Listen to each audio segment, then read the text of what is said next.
Hello everyone, in this video we'll be understanding how we can add ripple effect on a button in JavaScript. So you can see that this is actually the ripple effect. So if I'm clicking on that, so the background is a little bit changing with a different animation look.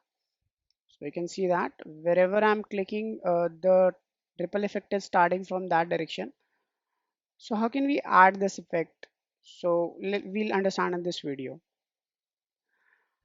So this is actually the code. So we'll be understanding it from the scratch. So let me just create one more CSS file, one more HTML file, sorry. So I'll name it, let's say ripple.html. Inside that, I can specify some dummy text. For example, ripple button in the heading. Let's say it is button. Yeah, in here I can create a button tag, and inside that I can give it some class, for example button. Now I can add some content here, for example ripple effect, let's say. And now I'll be adding the style for this button.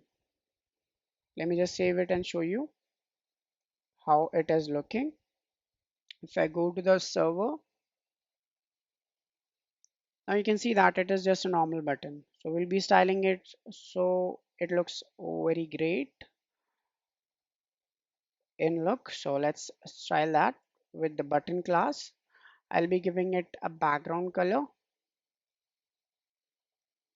Background, let's say indigo, not pure indigo, but I want a little bit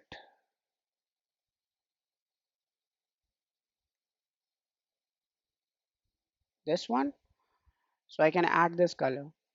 Now after that I can give it a padding, let's say 10 pixel, or let's say 12 pixel and 30 pixel. And I can remove the border by adding border none, so there will be no border or the default border which comes here in every button. I can give it a border radius of 5 pixel, let's say, or let's save it and see that if it is visible properly or not. So you can see that it is actually implemented. Now let's add a color of text, white, not wheat, it's white. Also, I'll be giving it a position relative. Why is that? Because the ripple effect is nothing but a span tag, which we have given some background. So that will only start from the button origin, or from the button is there, not from anywhere else. So if I place this element here, so the ripple effect not will not start from here, but from the button. So that's why I'm adding a relative property here, position relative property. So we can start it from anywhere, or we can start the ripple effect from their position or from the button position. I can give some left gap and on top gap of, let's say 50 pixel, so it will come down.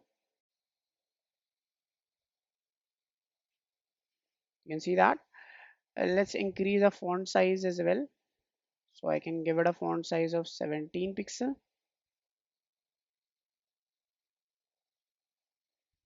So I think left is a little bit larger. Let's make it smaller. Yeah. Now in this button nothing happens. Also I want a cursor as well, cursor pointer, and an overflow property. An overflow property will actually delete or remove the ripple effect which will go outside this button. So if the ripple effect is going outside this button, then it will remove that or hide that ripple effect. So the ripple effect will only be inside this button, not outside this button. That's why I'm adding this overflow hidden property. Now what we can do is we can also add some styling for the ripple effect, which we are going to add by JavaScript. So ripple effect will be nothing but a span tag in which I can give a lighter or a darker color what I want. For example, a little bit black, not actual black, but a little bit lesser than that. So I can give it a same color as well and a darker color as well if I want. So it is your choice. You can give it any color. Let me just make it a little bit lighter. And I can give it a width of, let's say, 100 pixel, height of, let's say, 100 pixel as well. And I can give it a, this is actually our ripple effect, which is nothing but a span tag having some different background color, and we are styling that actually. I can add a border radius of, let's say, 50%. So the ripple effect is rounded, and I can add a margin left to negative because I don't want initially to be shown, and I also want margin top as well to be not visible. That's why I added this in negative format. So this is it. And also I want opacity of 0 because I don't want to show that now. We'll be showing that with an animation. So let's add some animation as well. I can give it any name for the animation. I can add animation ripple here, and after that I can specify the timing, that how much time it will take to complete that animation. I'll be giving it 1 second because that will be enough, I think. And then we'll be adding keyframes for this ripple animation. In identifier, I'll be writing a ripple because this is the identifier we specified here in here. And in here, we'll be just adding from and to. And in the from, I'll be just giving it opacity 1 initially, and the scale scale is a transform property. So let's add it in transform. And I'll initially be making it 0 scaling, and at the end I'll be making its opacity at the end of the duration of the animation. We'll be making the opacity to 0, and the scale should be a little bit larger. So it's in transform. So this will make the ripple effect larger when the animation completes, but it will also hide that by using this opacity 0. So I can increase the size to 10 times. So this is, I think, our CSS. Let's also write the JavaScript. So in the JavaScript, I'll be just using the script tag here. You can also use the external JavaScript if you want. First, I'll be grabbing this button with in a constant button or btn tag or btn constant. Let's import this button by adding document.query selector. You can also use get element by id if you have given this button an id. Right now I'll be just using query selector, and then I'll be giving it a class which is button, which we have specified here. And then we can specify or access this button on click. We can specify a function on this. So when we click on this button, something should be executed or some function should be executed. We can grab the event which will be fired when we click on this button. If I console log this event or something, so let's console log that. So if I click on that button, something should be logged out. Let's see the console now. So if I click on this, you see that the target button and everything is logged out, which you see here, client X and client Y.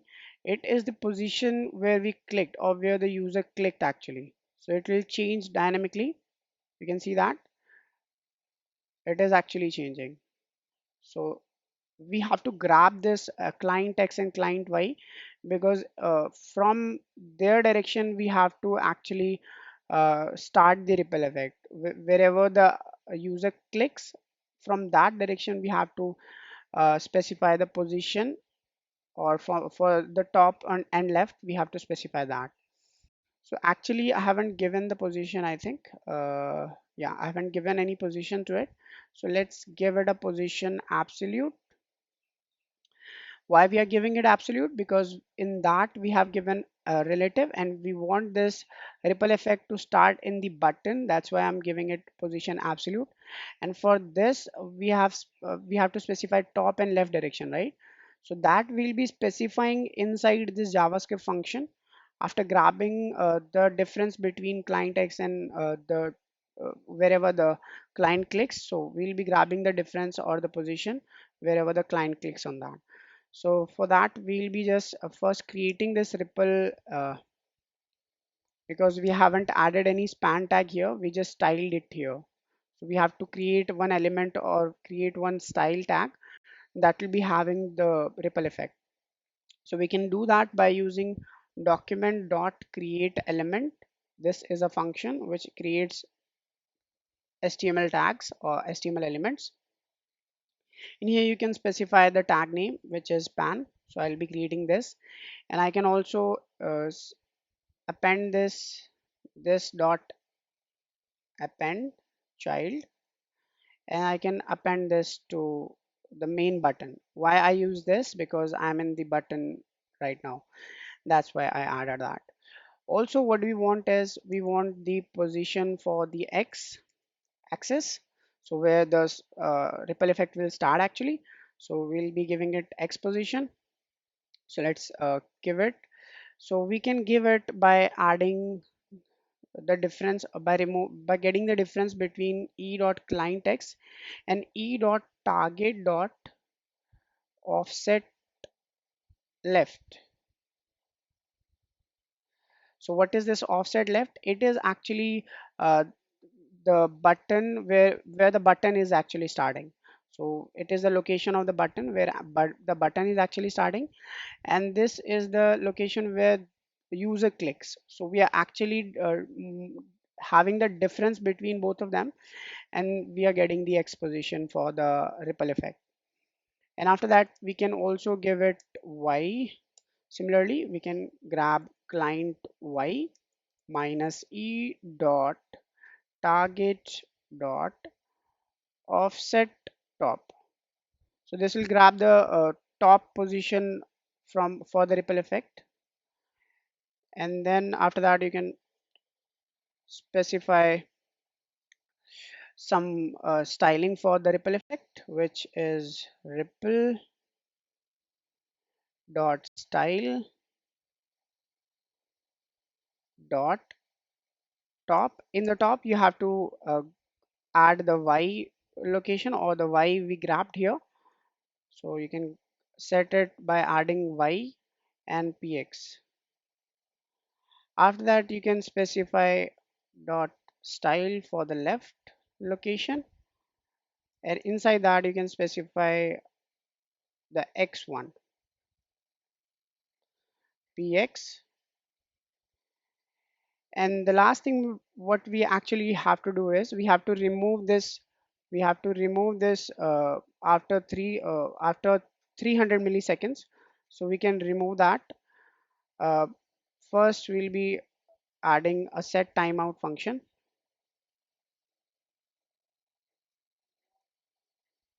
So this will finish in 300 milliseconds. So that we'll be doing, and we'll be removing the ripple element after 300 milliseconds, and that's it. So this is the thing we have to do now. Let's see what happens in the browser. So if I click on that element, you see that, so the ripple effect is actually being applied to this, and wherever I'm clicking, the ripple effect is starting from that direction.